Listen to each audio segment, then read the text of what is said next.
Hello, my sweet summer children. I'm back with the juice to get you through the long night. I've missed you guys, but I seen this clip on TikTok. It was like the northern people filming for season 2, and I don't know, it just gave me my spark back, and I want to talk. Like, it's even just, like, there's gonna be White Walkers in season 2. Like, what? So when House of the Dragon season 1 ended, Rhaenyra sent her sons to call her banners. She sent Luke to Storm's End, and she sent Jace to the Vale and Winterfell. So we know what happened at Storm's End, but what is going to happen in Winterfell? Well, some of the biggest mysteries from A Song of Ice and Fire might be answered. So if you don't want spoilers, this video is not for you, unfortunately.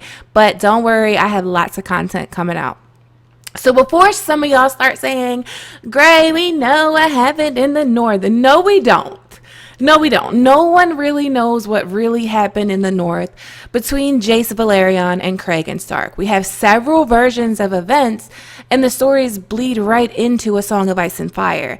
At the end of the day, Craig Stark called his banners in support for Queen Rhaenyra, and there was a pact made between House Stark and House Targaryen called a Pact of Ice and Fire.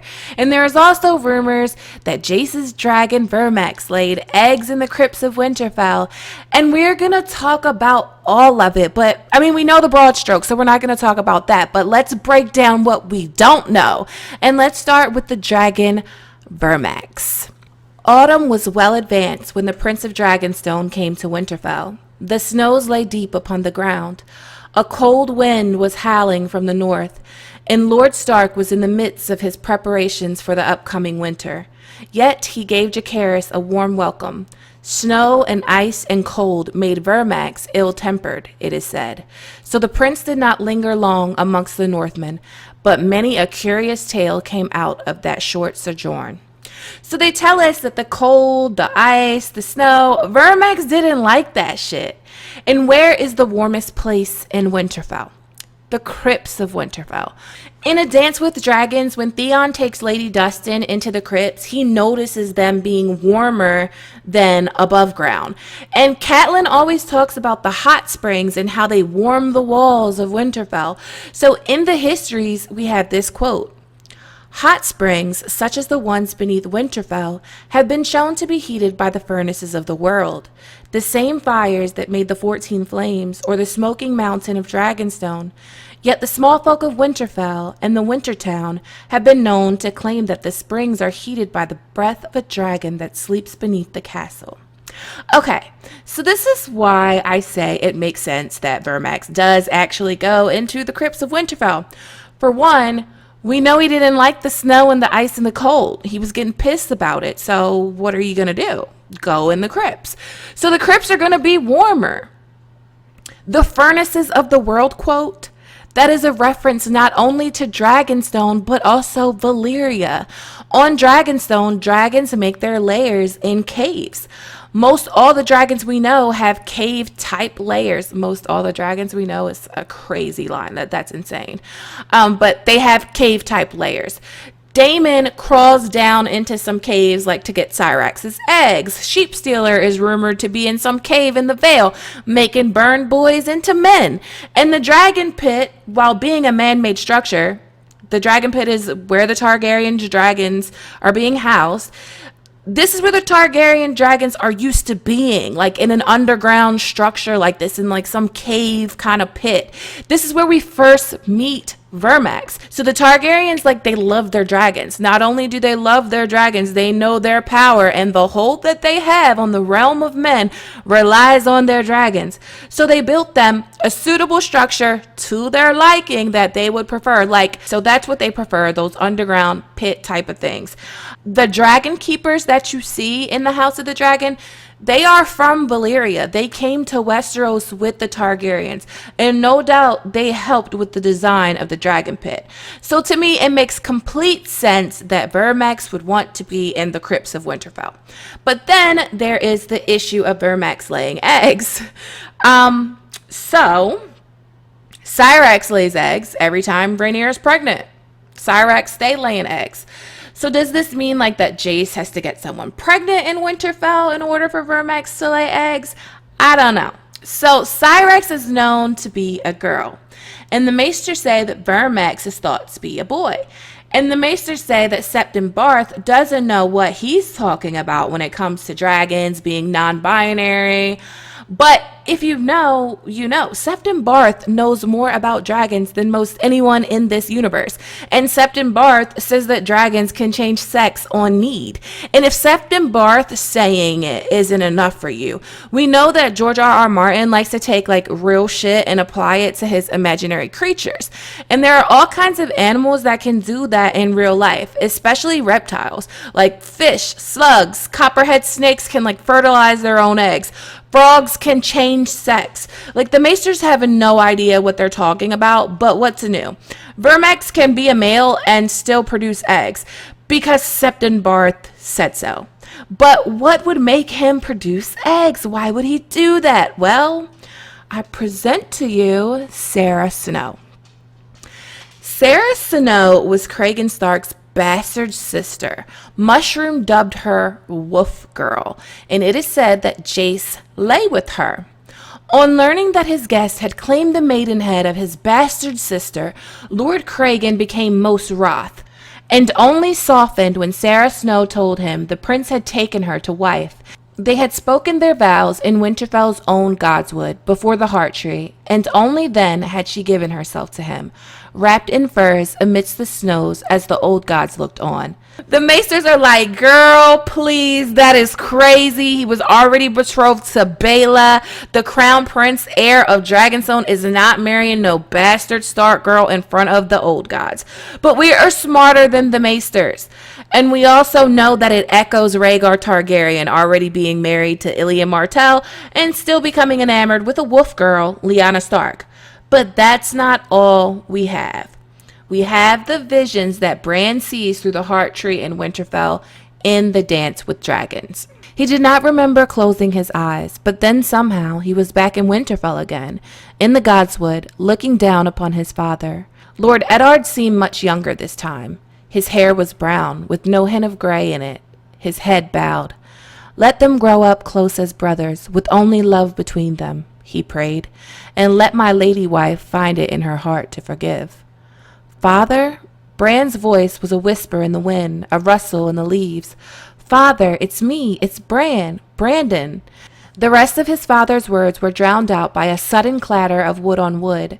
Eddard Stark dissolved, like mist in the morning sun. Now 2 children danced across the Godswood, hooting at one another as they dueled with broken branches. The girl was older and taller of the 2. Arya! Bran thought eagerly as he watched her leap up onto a rock and cut at the boy. But that couldn't be right. If the girl was Arya, the boy was Bran himself, and he had never worn his hair so long. And Arya never beat me playing swords, the way the girl is beating him. She slashed the boy across his thigh so hard that his leg went out from under him and he fell into the pool and began to splash and shout. You be quiet, stupid, the girl said, tossing her own branch aside. It's just water. Do you want old Nan to hear and run and tell father? She knelt and pulled her brother from the pool, but before she got him out again, the 2 of them were gone. After that, the glimpses came faster and faster, till Bran was feeling lost and dizzy. He saw no more of his father, nor the girl who looked like Arya, but a woman, heavy with child, emerged, naked and dripping from the black pool, knelt before the tree, and begged the old gods for a son who would avenge her. Then there came a brown-haired girl, slender as a spear, who stood on the tips of her toes to kiss the lips of a young knight as tall as Hodor. A dark-eyed youth, pale and fierce, sliced 3 branches off the weirwood and shaped them into arrows. The tree itself was shrinking, growing smaller with each vision, whilst the lesser trees dwindled into saplings and vanished, only to be replaced by other trees that would dwindle and vanish in their turn. And now the lords Bran glimpsed were tall and hard, stern men in fur and chainmail. Some wore faces he remembered from the statues in the crypts, but they were gone before he could put a name to them. Then, as he watched, a bearded man forced a captive down onto his knees before the Heart Tree. A white-haired woman stepped toward them through a drift of dark red leaves, a bronze sickle in her hand, and she killed him. Bran's visions he has in Dance with Dragons have wrecked my brain for years because I know they have so much significance on the story. They're not just randomly, but like they're not, they mean something. Every vision, every dream in this series has meant something, and these mean something. These are trying to tell us something. And when Fire and Blood was released, it started to make a lot of sense. So the first few visions are about Jon Snow, and as the visions continue, time is going backwards. So we have Ned praying that Jon and Robb grow up as brothers, and that's our first hint that they aren't brothers, and Jon is a Targaryen. Then it flashes to Lyanna and Benjen playing swords, and Lyanna beating Benjen, which is a hint at the Night of the Laughing Tree that comes to the tourney at Harrenhal, which is where Rhaegar crowns Lyanna Queen of Love and Beauty. Then we go further back into time, and a woman emerges from a pool kneeling before the heart tree praying for a son to avenge her, and that is followed by the visions of a girl slender as a spear standing on her tippy toes to kiss the lips of a young knight as tall as Hodor. So who are these people? Who's the knight? Who's the girl? Who's the pregnant woman? So my theory is that the pregnant woman and the girl are the same person. Sara Snow. It's Sara Snow. And the knight as tall as Hodor is Jace Velaryon. So let's unpack all this. What does it mean? What does it mean? So in the TV series, Jace is kind of short, kind of average, but Jace's daddy is Harwin Strong. In the books, like, Jace is strapping. Harwin Strong, break bones, bro. Break bones. How Strong produces some of the biggest, burliest motherfuckers in Westeros. Breakbones is said to be the strongest knight in Westeros. Sir Lionel Strong is described as a big man. The Disputed Lands, Crowfoot's daughter, did a very convincing video about how strong, and Sir Duncan the Tall actually being a descendant from how strong based on his appearance and things that are said to him. I don't have time to go over her whole video here, but I'm going to link it below. I think you should watch it. It's really worth the watch. She really did her due diligence. It's also important to note that Rhaenyra knighted both of her sons just before they left for Dragonstone. But anyway, the evidence points to this knight having the characteristics of a strong, and Jace is a strong. Now, about 9 months after Jace visits Winterfell, Jace is killed in the Battle of the Gullet. So if you think about it, the rumors may actually be true. Jace wed Sara Snow at the Heart Tree and got her pregnant. This could have been the thing that caused the Vermax to lay the eggs in the Crypts of Winterfell. So Jace dying about 9 months later also makes sense as to why the pregnant woman coming out of the pool is praying for a son to avenge her. It also makes you wonder why Cragen Stark didn't make a play to put his baby nephew on the throne when he had the ability to do that. But I think I know why. And to talk about why, we must resort back to Bran's cracked out Weirwood vision. Vision he sees after this is another bastard, Brandon Snow, Torrhen Stark's bastard brother, Brandon Snow, carving 3 Weirwood arrows. Before Torrhen Stark bends the knee to Aegon Targaryen, Torrhen's brother Brandon wants to sneak into Aegon's camp and kill the dragons with his Weirwood arrows. But Torrhen bends the knee instead. And now we know why Torrhen bent the knee. Because Aegon wasn't conquering Westeros just to conquer it. Aegon was conquering Westeros to fight against the dark, long night, the winter that was coming, the White Walkers, the undead things that come in the night. So what do we really have in Bran's visions? We have a Snow, Brandon Snow, and that's the initial Stark Targaryen alliance with with Torrhen Stark bending the knee to Aegon Targaryen. Then we have the Pact of Ice and Fire with Jace and Winterfell, which at the center of that is another Snow, Sara Snow. And the third Targaryen Stark combo, the Song of Ice and Fire, Jon Snow. And Bran's last vision he sees is the reason for all of it. So the last vision, he goes way back in time to the days of the first men, and he sees a white-haired woman execute a captive in front of the heart tree. When the show did a depiction of his Weirwood visions, they actually showed this scene, but it was the creation of the White Walkers. So many people have suspected that this white-haired woman could be a child of the forest, but could it really be a child of the forest? Because he doesn't describe her like that. He describes her as a white-haired woman. And one of the white-haired women that we know of in this story is the Night Queen.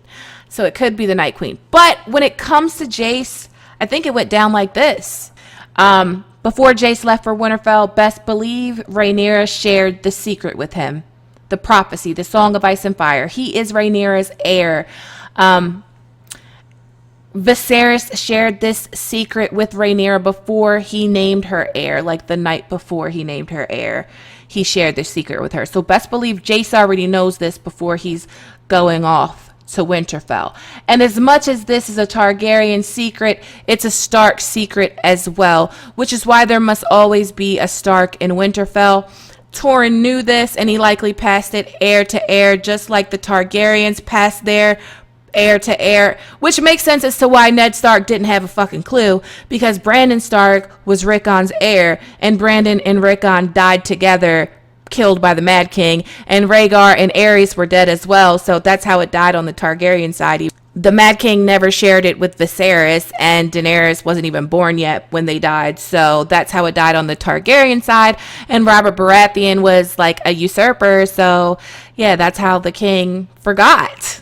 That's how the North doesn't remember. But I did a whole video on that if you want to check that out. But Jace is flying to Winterfell, learning of this prophecy, and best believe he takes it seriously. And maybe he thinks like Rhaegar did, like a child of ice and fire will save us all. Maybe, I don't even know what I'm talking about. But best believe they introduced that prophecy for a reason. And the leaks from filming have showed Night's Watchmen, the Wall, and even undead people, whites. So they may be doing some vision type of shit with Jace in Winterfell, because keep in mind, Jace is from House Strong. He's half Targaryen, half First Men, so he has that green seer blood that he's possibly able to tap into. But at the end of the day, if this is true, I think that Cragen Stark didn't make a play for the throne with his baby nephew. One, because it's a baby, but because he was trying to stabilize the realm. The realm had been destabilized for years, and they were just trying to get a Targaryen back on the throne, a Stark in Winterfell, and that's all he was trying to do, because he knew, just like most Starks we know that the real fight is the fight in the North. I don't know, guys. I think season 2 is gonna get crazy, especially like filling in some long disputed shit in this fandom. And if this pregnant woman is Sara Snow, then what happened to her son or her daughter? But what do you think? Also, I know I've been gone for a while, and I'm back. I'm bringing the videos. Don't even worry. I got the heat. It's dropping. I'm gonna bring you back the juice to get you through the long nights. We're back. We're back. We're back. We're back. As always, thanks for watching. Thanks to everyone that supports my channel. Okay, my sweet summer children. Have a good day.